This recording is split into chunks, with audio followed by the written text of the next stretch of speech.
Good afternoon. It's a great honor to be invited to speak at the IGHFG International Conference.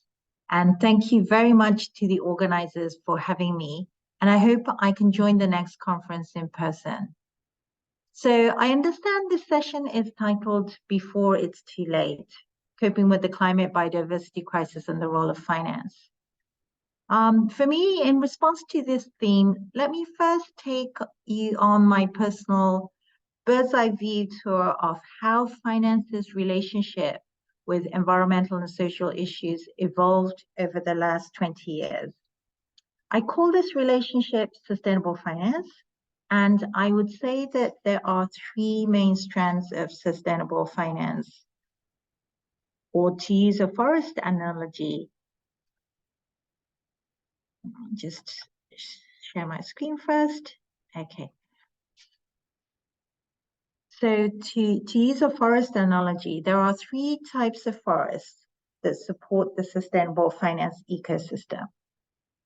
And in my very personal opinion, and this is not an official GFANZ position, the oldest forest is the CSR forest, the corporate social responsibility. Now, under CSR, financial institutions traditionally covered philanthropic activities as well as operational activities. So there are things like how a financial institution was reducing their own paper consumption through digitalization. But sustainable finance really started when we began to understand finance as enablers of both the positive and the negative conducts of real economy businesses. So what's at the core of sustainable finance is how financial institutions incorporate environmental and social issues in their business decision-making processes. In the early days of sustainable finance, we were looking mainly at banks' lending practices. The environmental and social issues were about ensuring finance did not enable businesses to do bad things to the environment, such as pollution, and to society, such as employing child labor. To put it really simplistically, the environmental and social risks for the bank was more a reputational risk as the lender being associated with bad businesses. Now, in the early years of this millennium, sustainable finance agenda made a game-changing expansion. This is the opening of the second forest, the portfolio ESG risk management. There are a few important characteristics which were different about this forest compared to the CSR forest. First, the ESG risk was about how environmental and social issues such as climate change could negatively affect the profitability of real economy clients and its knock-on effect to financial institutions. So we are now talking about environmental and social impacts to financial institutions. In the CSR forest, it was about mitigating the negative impact of financial institutions to the environment and society. Second, the environmental and social issues were no longer transaction specific. It was structural and systemic, requiring sectorial and portfolio-wide risk management. And thirdly, the portfolio nature of environmental and social issues meant it was a concern not only for bank lending, but also for investors. The development of the portfolio ESG risk management forest from 2005 to today has really shaped a large part of sustainable finance as we know today. But the story behind the opening and the development of the second forest is actually a very sad one, because it's one thing for some businesses or big projects to have such a negative impact on the environment of the local community that it affects the reputation of its lender. But allowing industrialization to become so destructive, to put human civilization into an existential crisis is just on another level. So the second forest is our realization that the response to save ourselves in the first forest was inadequate and that nature was really biting us back. Now, in 2015, Mark Carney, my boss at GFANZ, but at the time he was the governor of the Bank of England, made his landmark speech at the Lloyd's of London. He said, climate change is the tragedy of the horizon, that once climate change became a defining issue for financial stability, it may already be too late. Now, climate change became recognized at that point from onwards as a source of economic and financial risk by financial regulators. And this led to the NGFS in 2017, where the central bank governors and financial regulators around the world started to exchange information on the growing climate risk. And in parallel, environmental and social issues, especially climate change, is soon to become a mandatory reporting requirement alongside financial reporting under the ISSB, which was developed out of the voluntary TCFD reporting. So as ESG issues stepped up from voluntary to regulatory territory, ESG became not just a concern for ESG practitioners, but has elevated to a CEO and board level agenda around the world. And lastly, Mark had pointed out about the need for a smoother transition to a lower carbon economy, opening the third forest, which is the portfolio alignment to environmental and social goals. The growth of the second forest was fueled by the growing environmental and social crises, such as climate change and biodiversity collapse. But as the crisis evolved, portfolio risk management was becoming increasingly an inadequate solution. Divestment away from high-risk assets such as coal power plants, or cherry-picking the best in class were no longer really a valid, it was becoming a limited risk management strategy. In particular, when the whole global economy was facing a growing concern risk to climate change. So the crisis had become so big that good risk management entails us to actively participate in solving the problem. We can no longer isolate ourselves away from climate change. So our best defense is to be part of the solution. And the third forest is where we are now seeing green financing and transition financing elevating from something that was very niche to financing at a portfolio level issue. The Paris Agreement says that aligning all financial flows to a low carbon and climate resilient economy is the solution. And this is the third forest. This third forest is where GFANZ operates. So it is clear that we really don't have time to spare. We are rapidly depleting our remaining carbon budget to limit the temperature rise to 1.5 degrees. And the latest estimates are that we will be exhausting it by the end of this decade.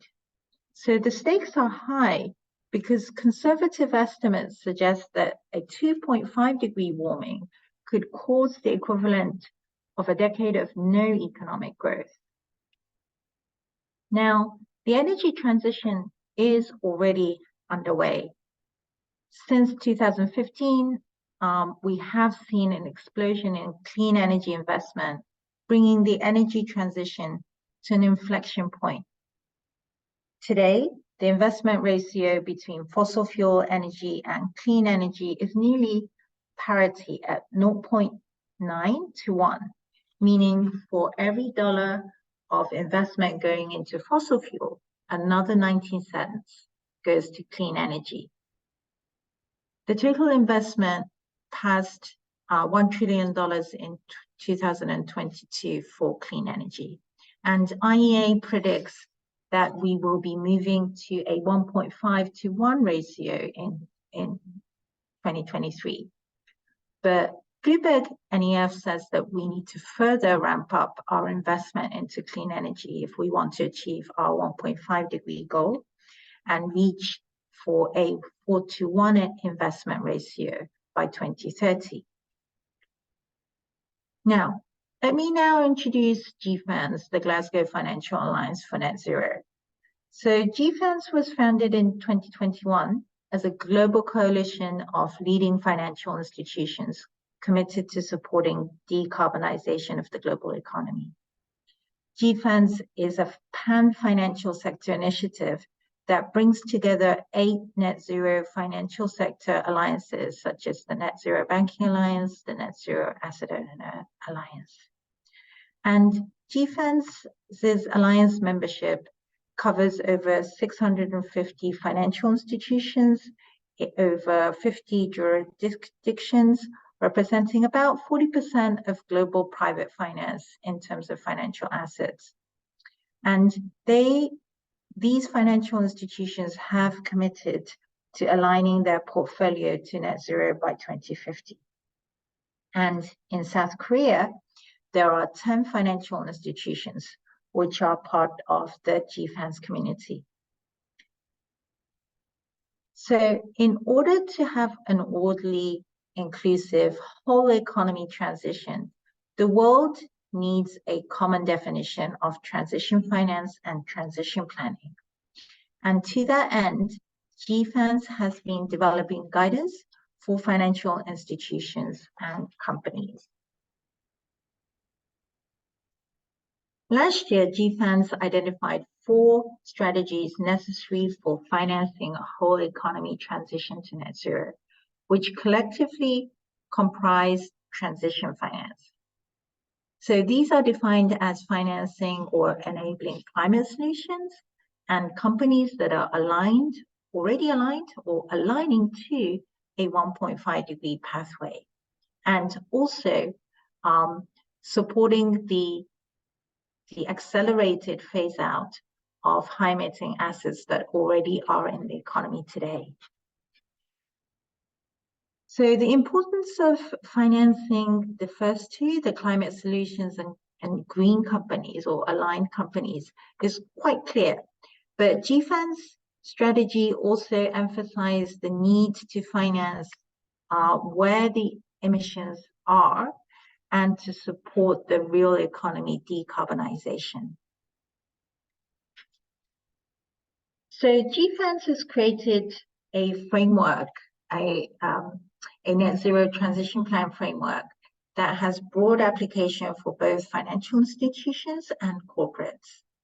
This framework can help financial institutions across all sectors, as well as the companies they do business with, to implement their own transition plans and measure progress in a consistent way. Now, transition plans is how one turns its climate ambitions and targets into actionable plans for implementation.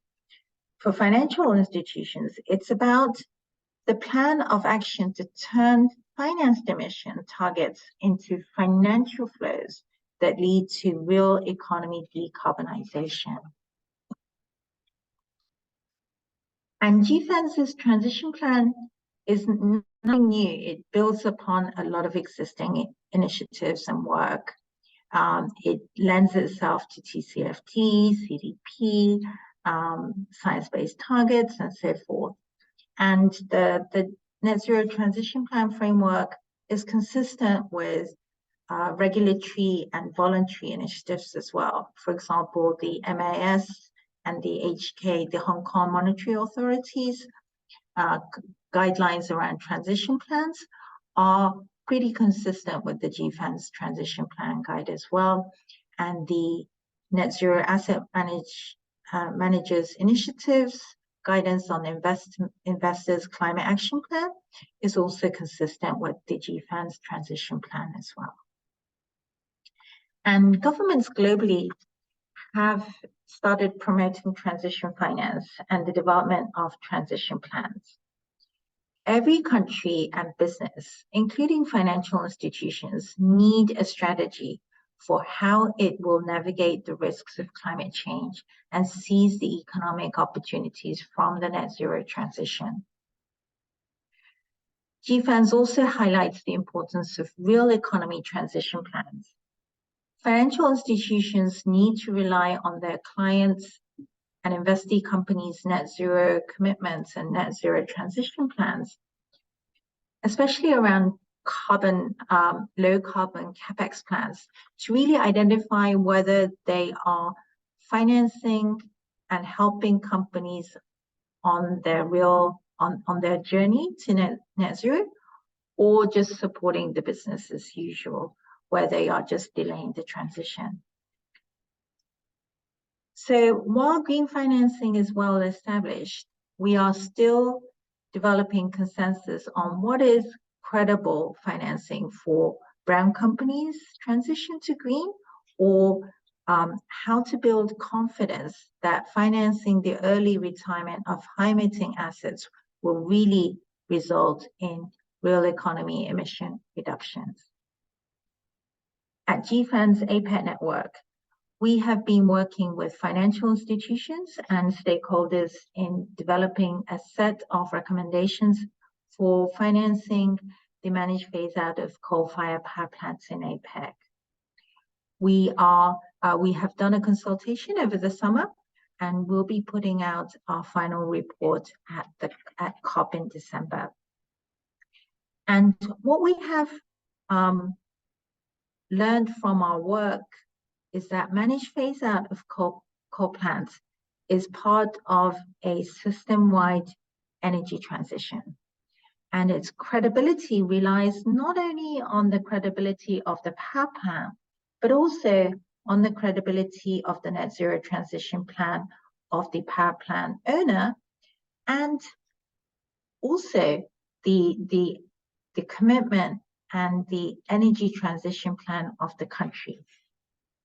And ensuring the managed phase-out is financially viable will likely to rely on a lot of innovations in sustainable finance, such as blended finance and carbon credits. And ensuring the managed phase-out is a just transition also requires the involvement of many stakeholders, including municipal governments and national governments, to ensure that jobs and communities are not negatively impacted by the managed phase-out, and also that it does not disrupt the accessibility and affordability of electricity for society. Now, I invite the South Korean government, financial institutions, and coal plant owners to engage with GFANZ on the managed phase-out of coal plants for not only the early retirement of plants in South Korea, but also on supporting the accelerated phase-out of coal plants across Asia Pacific. South Korea has a big role to play there as well.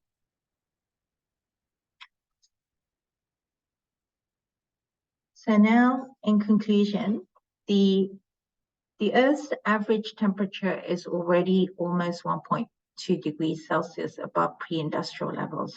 And at this level of warming, I'm sure you agree that we are really seeing alarming levels of climate change. And extreme weather events are multiplying. The impacts of our planet's finely tuned ecosystems are escalating, and the economic costs are mounting. The net zero transition will be the biggest undertaking of our generation, and it must involve the whole economy. Financial institutions are only one piece of a bigger puzzle, but investors and financial community will need to play a big role, and it's in your own very interest to do so. And as the old saying goes, we cannot eat money when the environment is destroyed, but money, if used wisely, can help save it. So thank you very much for listening, and I hope you will enjoy the rest of the session.